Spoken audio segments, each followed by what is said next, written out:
ഇനി തിരുവനന്തപുരം നെടുമങ്ങാട് ഇന്നലെ രാത്രിയുണ്ടായ അപകടവുമായി ബന്ധപ്പെട്ട തുടർ വാർത്തകളുണ്ട്. അപകടത്തിൽ ബസ് ഡ്രൈവറെ കസ്റ്റഡിയിലെടുത്തു. ഒറ്റശേഖരമംഗലം സ്വദേശി അരുൾദാസിനെയാണ് പോലീസ് കസ്റ്റഡിയിലെടുത്തത്. അമിത വേഗതയിൽ പെട്ടെന്ന് വെട്ടിത്തിരിക്കാൻ നോക്കിയതാണ് അപകട കാരണമെന്നാണ് ഡ്രൈവറിന്റെ മൊഴി. സാന്ത്വന സാജു വിവരങ്ങൾ നൽകാനായി ചേരുന്നുണ്ട്. സാന്ത്വന, ഒരു മരണം സംഭവിച്ചിരിക്കുന്നു, ഒപ്പം നിരവധി പേർക്ക് പരിക്കേറ്റിരിക്കുന്നു. ആരുടെയും പരിക്ക് ഗുരുതരമല്ല എന്നുള്ളത് ആശ്വാസകരമാണ്. എന്നാൽ ഈ ഒരു സ്ഥലത്ത് സ്ഥിരമായി അപകടം ഉണ്ടാകുന്ന ഒരു സ്ഥലമാണ് എന്ന് കൂടി പറയുന്നു. ഡ്രൈവർ നൽകിയ മൊഴിയിൽ നിന്ന് എന്തൊക്കെയാണ് വ്യക്തമാകുന്നത് സാന്ത്വന?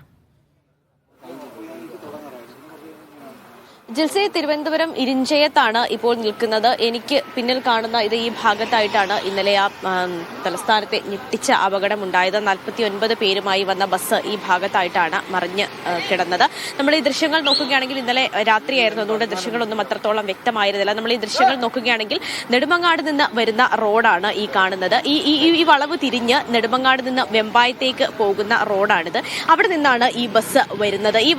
ഈ വലിയ വളവ് തിരിഞ്ഞ് ഡ്രൈവർ അരുൾദാസ് പറഞ്ഞത് പ്രകാരമാണെങ്കിൽ അവിടെ നിന്നും സ്പീഡിൽ ഇങ്ങോട്ടേക്ക് വരുന്നു. ഇവിടെ വരുമ്പോൾ അപ്പുറത്ത് നിന്ന് മറ്റൊരു വാഹനം വരുന്നു. അതിന് സൈഡ് കൊടുക്കാൻ ശ്രമിക്കുന്നതിനിടെ വാഹനം മറിഞ്ഞു എന്നുള്ളതാണ്. ഇനി ഇവിടുത്തെ ദൃക്സാക്ഷികൾ പറയുന്നത് പ്രകാരം അവിടുന്ന് വാഹനം വളരെ സ്പീഡിൽ അമിത വേഗത്തിൽ വരുന്നു. വന്നതിന് ശേഷം ഈ ഭാഗത്തേക്ക് ഈ വാഹനം ഈ വളവ് തിരിഞ്ഞ് ഇങ്ങോട്ടേക്ക് കയറിയ സമയത്ത് എതിർദിശയിൽ നിന്ന്, അതായത് വെമ്പായത്ത് നിന്ന് നെടുമങ്ങാട്ടേക്ക് പോകാൻ മറ്റൊരു വാഹനം കൂടി വരുന്നു. ഇതിന് സൈഡ് കൊടുക്കാൻ ശ്രമിക്കുന്നതിനിടയിൽ ഈ ബസ് ഈ ഫുട്പാത്തിലേക്ക് കയറുകയും തുടർന്ന് ഈ ഫുട്പാത്തിൽ വച്ച് നിയന്ത്രണം നഷ്ടമായി ഈ ഇടത് ഭാഗത്തേക്ക് മറിയുകയുമാണ് ചെയ്തത്. ഇന്നലെ നമ്മൾ ഈ ഭാഗത്തേക്ക് വരുമ്പോൾ ഇവിടെ ആദ്യം കണ്ടത് ഈ ബസ് ഈ ഫുട്പാത്തിൽ, അതായത് ഈ ഭാഗത്തേക്ക് ഇങ്ങനെ മറിഞ്ഞു കിടക്കുന്ന ഒരു ദൃശ്യമായിരുന്നു നമ്മൾ കണ്ടിരുന്നത്. ഈ ഭാഗത്തേക്ക് ചെരിഞ്ഞാണ് ബസ് കിടന്നിരുന്നത്. നമുക്കിപ്പോഴും ഈ ദൃശ്യങ്ങളൊക്കെ നോക്കുകയാണെങ്കിൽ കാണാം, ഈ ഫുട്പാത്ത് ഏതാണ്ട് പൂർണ്ണമായും തന്നെ തകർന്ന നിലയിലാണ്. ഈ വാഹനത്തിലുണ്ടായിരുന്ന ആളുകളുടെ ചെരുപ്പും മറ്റ് സാധനങ്ങളും ഒക്കെ തന്നെയും ഇവിടെ കിടക്കുന്നതും നമുക്ക് കാണാം. ചെറിയ കുഞ്ഞുങ്ങളുടെ ടവൽ അടക്കം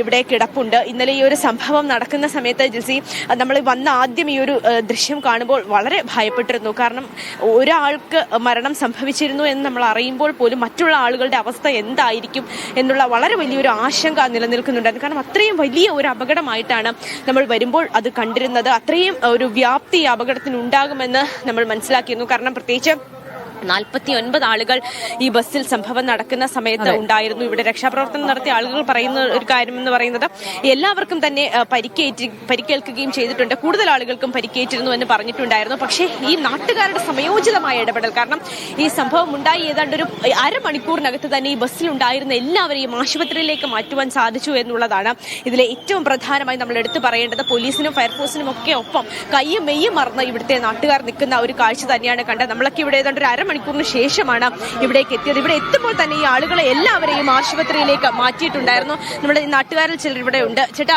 ഇവിടെ ഇന്നലെ സമയത്ത് ഉണ്ടായിരുന്നോ? ആ സമയത്തില്ലായിരുന്നു, കേട്ടറിഞ്ഞു വന്നതാണ്. ആരെങ്കിലും ഉണ്ടായിരുന്നോ ആ സമയത്ത് ഇവിടെ? കഴിഞ്ഞു വന്ന ഞങ്ങളെല്ലാം അപകടം നടന്ന ശേഷം എല്ലാവരും ഇവിടെ എത്തിയിട്ടുള്ളത്. ഈ രക്ഷാപ്രവർത്തന സമയത്തൊക്കെ ഇവിടെ ഉണ്ടായിരുന്നോ? രക്ഷാപ്രവർത്തന സമയത്തൊക്കെ ഉണ്ടായിരുന്നു. കണ്ടപ്പോ വലിയൊരു അപകടമാണെന്നായിരുന്നോ തോന്നിയത്? പിന്നെ കണ്ടു കഴിഞ്ഞാൽ നമ്മൾ സഹിക്കാൻ പറ്റില്ല, അറിയാം. അങ്ങനെ എടുത്ത് കമത്തി അടിച്ചാണ് വണ്ടി കിടന്നത്. പിന്നെ ബാക്ക് ഗ്ലാസ്സിൽ അടിച്ച് പൊട്ടിച്ചാണ് എല്ലാവരും. എന്താണ് ഈ അപകടത്തിന് കാരണം?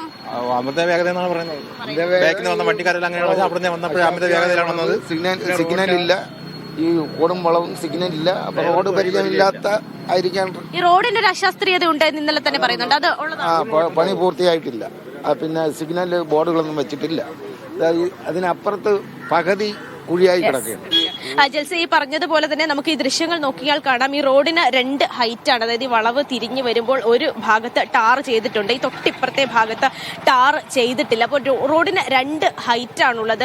പ്രത്യേകിച്ച് ഈ ഡ്രൈവർക്ക് ഈ റോഡ് അത്ര പരിചയമുണ്ടായിരുന്ന ആളല്ല എന്നാണ് നമ്മൾ മനസ്സിലാക്കുന്നത്. അരുൾദാസിന് ഈ റോഡ് അത്ര പരിചയമുണ്ടായിരുന്നില്ല. അപ്പോൾ പ്രത്യേകിച്ച് ഇത്രയും ആളുകളുമായി വളരെ സ്പീഡിൽ വരുമ്പോൾ അപ്പുറത്തു നിന്നൊരു വാഹനം വരുമ്പോൾ അതിന് സൈഡ് കൊടുക്കാൻ വേണ്ടിയുള്ള ശ്രമം നടക്കുന്നു. അതിനിടെയാണ് ഇത്തരത്തിൽ ഒരു അപകടം ഉണ്ടാകുന്നത്. തീർച്ചയായിട്ടും സാന്ത്വന, എന്തായാലും വലിയൊരു അപകടം തന്നെയാണ് ഉണ്ടായിരിക്കുന്നത്. റോഡിന്റെ അശാസ്ത്രീയ നിർമ്മാണം, ഒപ്പം തന്നെ ഡ്രൈവറുടെ അമിത വേഗവും ഒക്കെ അപകടത്തിൽ കലാശിച്ചു എന്ന് വേണം പറയാൻ. എന്തായാലും ഒരു മരണം റിപ്പോർട്ട് ചെയ്തിരിക്കുന്നു. മറ്റുള്ള ആളുകൾക്ക് ഗുരുതര പരിക്കുകളില്ല എന്നുള്ളത് ആശ്വാസകരമാണ്.